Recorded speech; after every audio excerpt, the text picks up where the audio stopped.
Добра вечер, среќна вечер за гледачите на Буре Весник, за нашата спортска фудбалска публика.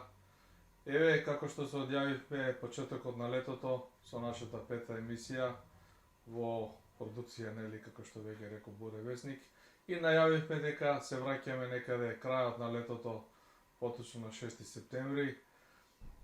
Повторно сме овде, повторно сме тука, повторно сме во нашето студио, повторно сме со темите на спортската емисија Пета димензија во спортот.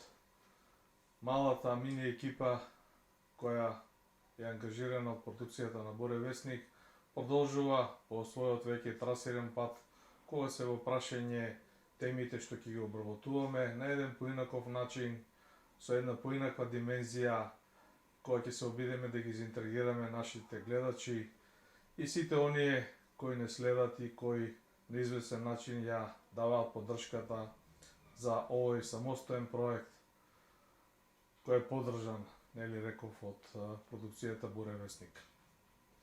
Нашата последна емисија, реков некаде крајот на летото, беше на тема спортското новинарство, односно кога, зошто, како замре спортското новинарство, дали имаме можност да се вратиме назад, кои се причините за тоа, и се навратиме на многу луѓе, на многу личности, на многу интересни ситуации. И навистина оваа емисија, лично мене како автор на целиот проект, како да не речам осмислител или идеолог на оваа емисија Пета димензија за спортот, ми остави добар печаток. Се јавија старите пријатели, секој со свој коментар, секој со свое гледање. Искрено не сакам да бидам лажен скромен, повеќето беа позитивни, имаше и негативни кои имаа свое видување дека некои нешта не се баш добро представени. Меѓутоа, јас го почитувам различното мислење и тоа е дел од рамките на овој проект, каде што нашите гледачи можат и да го кажат своето видување, да дадат идеја како ова да се подобри, или она што цена дека не е добро, полека да го елиминираме, а се во интерес на нашата публика.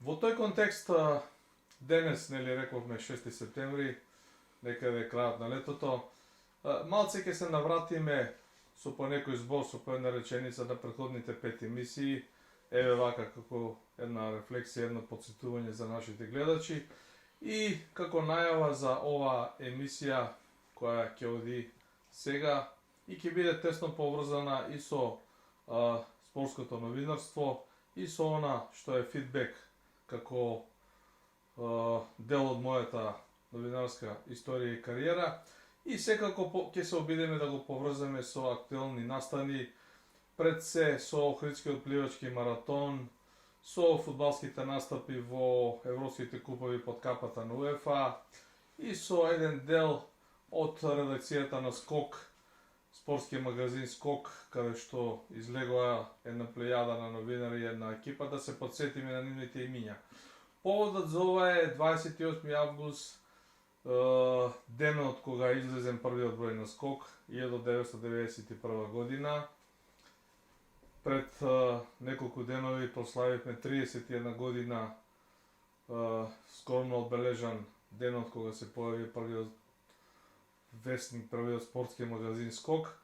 И во оваа прилика сакам да се навратам наназад на екипата која го формираше неделниот спортски магазин Скок, кој ги постави неговите темели на хиерархијата, на водечката гарнитура на уредниците од тој период, а сето тоа ќе се обидам да го пренеса во еден контекст со Охридскиот пливачки маратон, кој навистина во месец август и еве почетокот на септември се уште предизвикува бура од реакции, бура од лавини со сето оно што се случува околу него.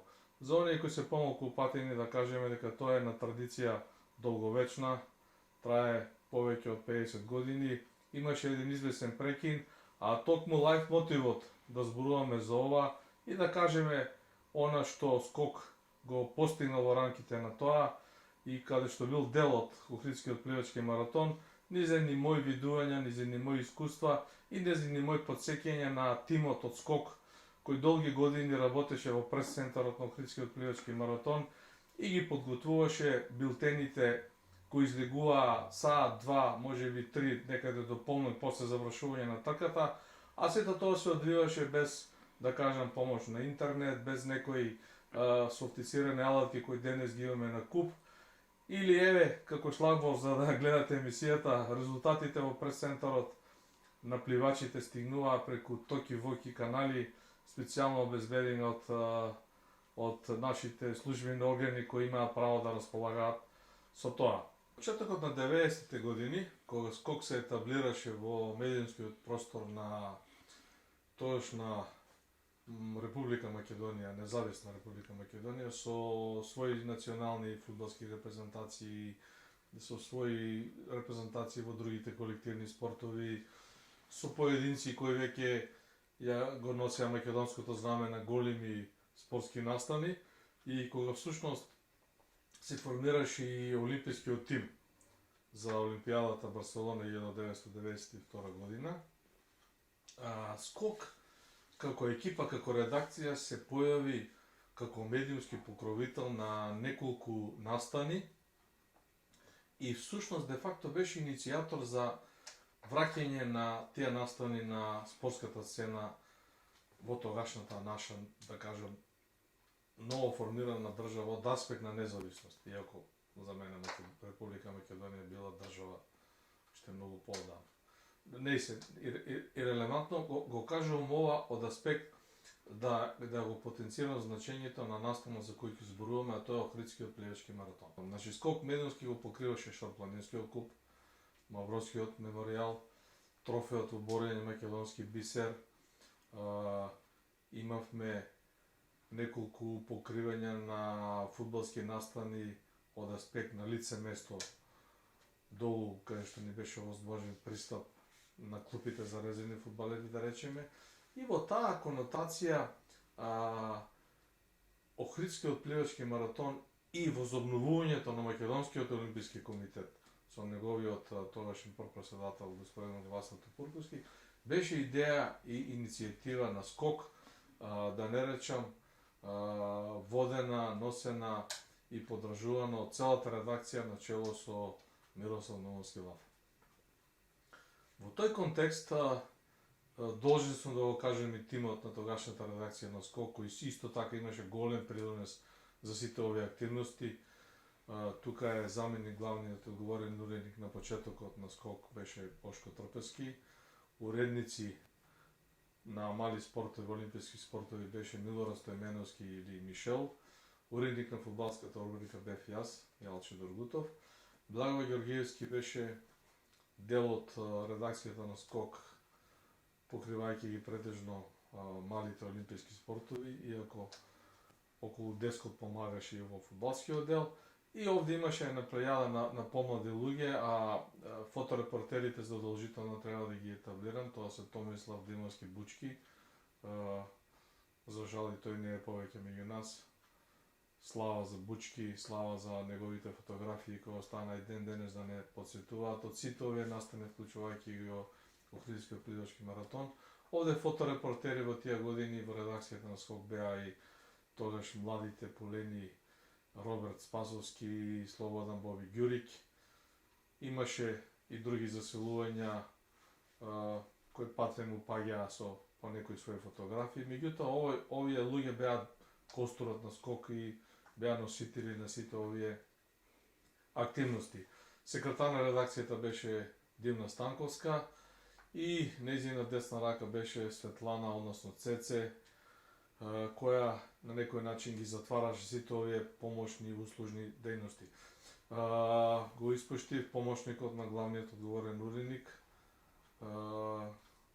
Ѓорги Стојменски, Ѓоко Стојменски, исклучително вреден човек, писмен човек, кој беше столб на скок од аспект на лектура на текстовите, на давање идеи за насловите.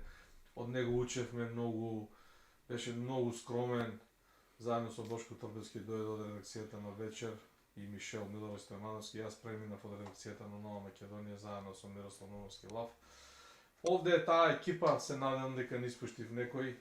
вредно е да се спомене и нашиот all-round возач Сретен Стојановски Сречко, еден вистински професионалец, кој секогаш беше на онлайн да заврши работа, да однесе некаде некого, да земе нешто, да донесе. И приказката со Критскиот пливачки маратон е исклучително врзана со славниот возач Сречко, кој ќе објаснам како ги носеше наградите за пливачите, за маратонците. Тоа е поентата на емисијата заедно со мене и со Мирослав Луновски Лав, како целата таа операција сме изведувале и кој беше спонзорот.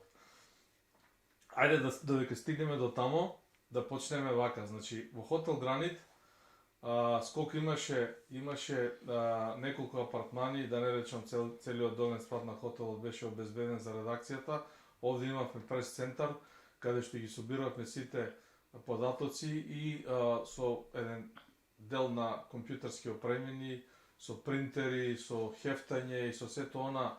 Другото беше една стронг, јака екипа со скромни технички можности, зборувам од тоа време, од сегашен аспект, тогашните можности беа нула, значи немавме интернет, немавме компјутери, немавме мобилни телефони, не можеше да се контактира така брзо. Меѓутоа, сето тоа ние го правевме на еден изворено чудесен начин, со една изворена организација, и она што сакам да кажам, да потенцирам на завршната вечер во хотел Гранит, каде што присуствуваа високи гости од општествено-политичкиот, културниот и спортскиот живот. Сега не можам на сите да се сетам, меѓутоа знам дека неколку години поред гости не беше претседателот на државата, господинот Киро Глигоров.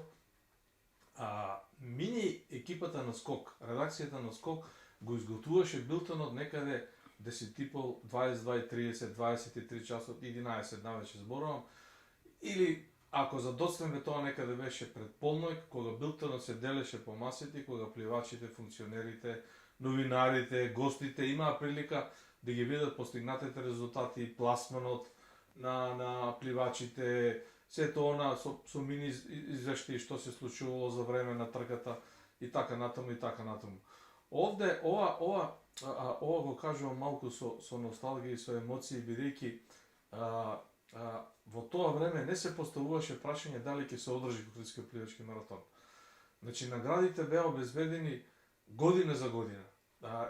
Еве, например, со која сериозност ние пристапувавме на Критскиот пливачки маратон, потврдува само фактот, нашиот последен колегиум, пред да се разделиме и да одиме на одмор, кога се комбиниравме кој да го затвора весникот, кој да се одмора, завршуваше со обврските за Охридскиот пливачки маратон.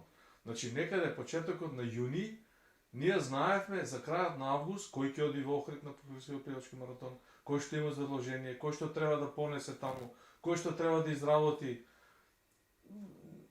Се знаеше се до танчина. Покровителот секогаш бил претседателот на државата, не зборувам по функција, меѓутоа за паричните награди стоеле правни субјекти кои со гордост ги давале парите и тоа било максимално транспарентно. Значи, фондот на наградите се знаеше дека е $60,000, така се сеќавам, е од прилика некаде 94-та, 5-та, 3-та година, не можам точно да се сетам на годината. Меѓутоа, имаше список и се знаеше фондот на наградите, прво пласирани од колку пари се, второ пласирани од колку долари се, и парите се даваа во долари. Значи, сето тоа беше обезбедено далеку пред да се поканат пливачите да дојдат во Охридскиот пливачки маратон. Во овој контекст ќе раскажам две ситуации, едната помалку важна, кога на една свеченост бев протоколарно заложен да седам на истата маса со претседателот на државата Киро Глигоров и со тогашниот генерален директор на НИП Нова Македонија Панде Колемишевски. И сега тоа беше обврска, не беше моја желба нити некое мое задоволство. Меѓутоа, ете на таа протоколарна маса тука со едно 10 на 12 луѓе, каде што нормално имаше и дел од тоа обезбедување и протокол, требаше и јас да седам. Во една прилика доаѓа едно од девојчињата од нашиот секретаријат и ми шепнува на уше: за 2 минути ќе го донесеме билтонот, има нарачка од главниот одговорен уредник и од комплетната редакција на Скок, ти да му го врачиш на председателот, одма тука на лице место на маса. И јас викам, добро, по дефолт. Значи, таму немаше, чекај да размислам, можам, не можам, обврските се доделува инцидентно и сето тоа мораше да се реализира. Ја викам, добро, и од другата страна го гледам генералниот директор Панда Големишли, викам, директоре, овој ми дава задача. Он вика, нешто слушнав, што се работи, викам, не можам да ви кажам. Од другата страна седи обезбедување и седи председател Киро Глигоров. Вечна слава за него, сограѓанин, Штипјанец мој.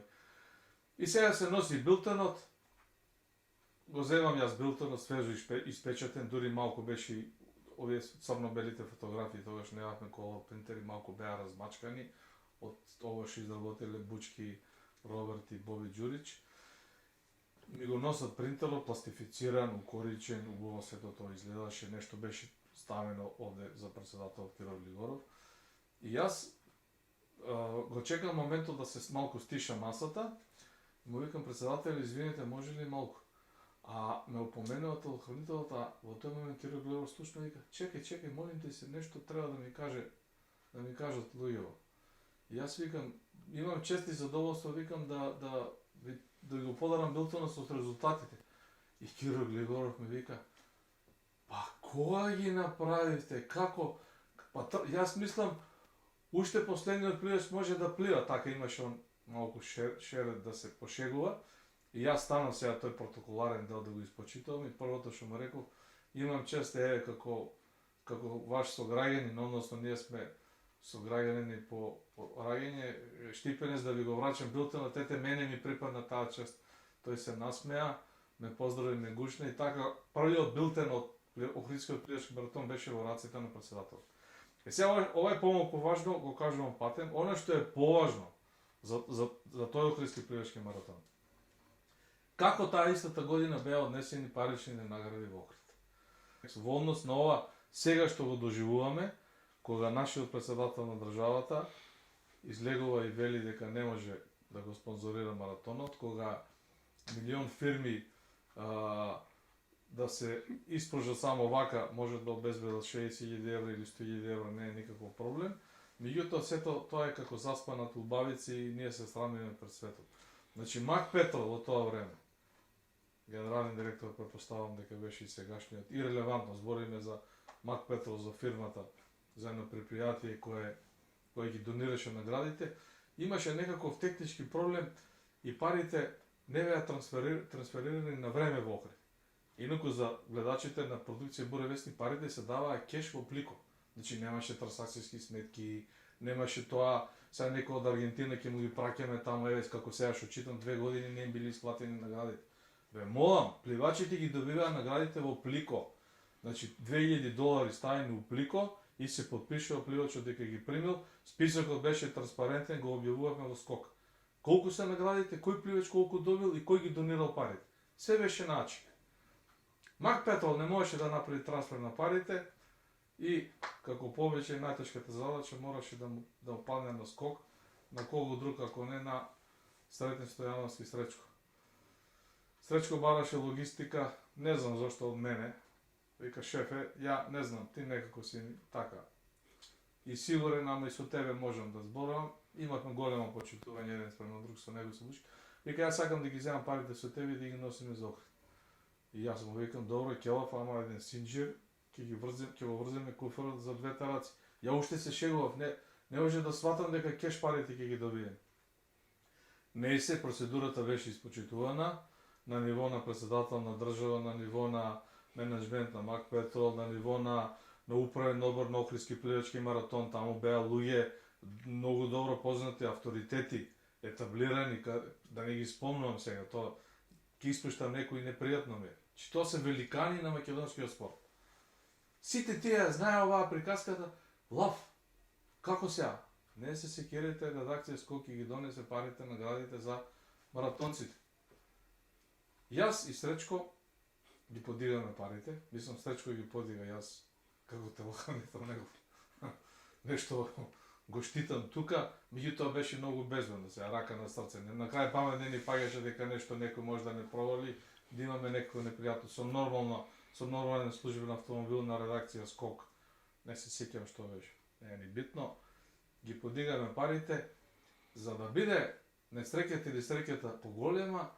Во исто време се јавува славниот Насев, имаше тренинг камп во Сарај, во тогашната база на нашите борачи, и дознава за настанот нешто, ама сака изворно да донесе и вика, беше махер за тоа, така. Другот, ајде, вие тука с кој сте екипа, викам, ние сме 5-6 души, многу сме, викам, не може да доеме. Јас ви викам сите на ручек у Сарај, да ми поминете, да се видите со борачеви, тоаш беа Шалан Трстена, Дарлев, беше тренер, Сейдиу, плејада на борачи, врвни. Добро беше таму опремено се.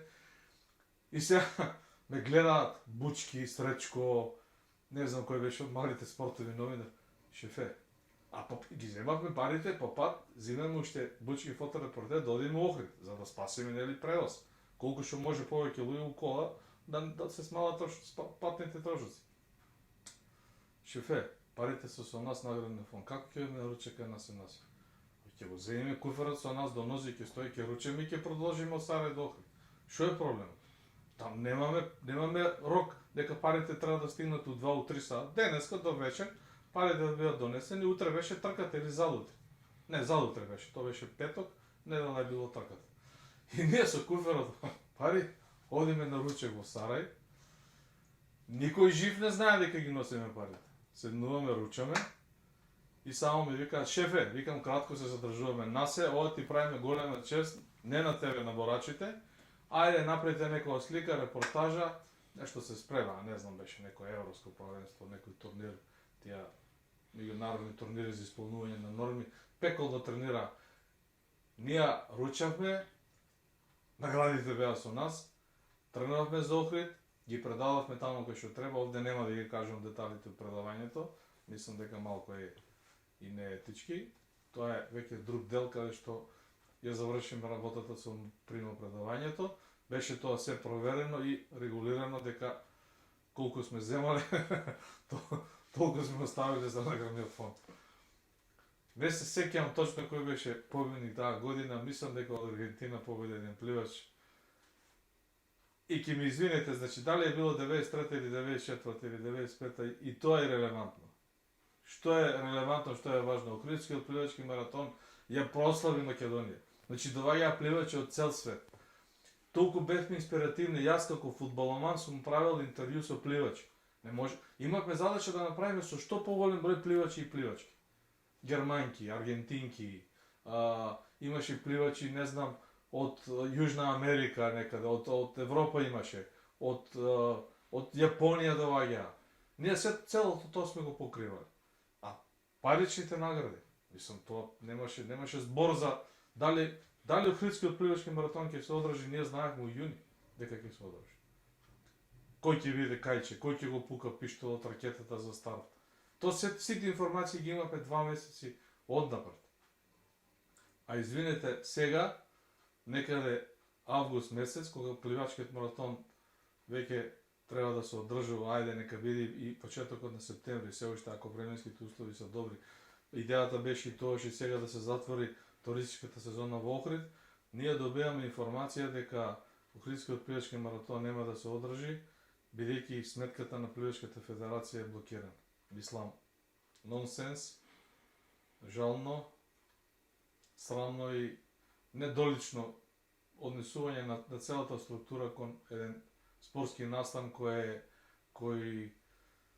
е олицетворение на Македонија, по кој многу спортисти, пливачи, спортски функционери и јавност ја препознаа Македонија.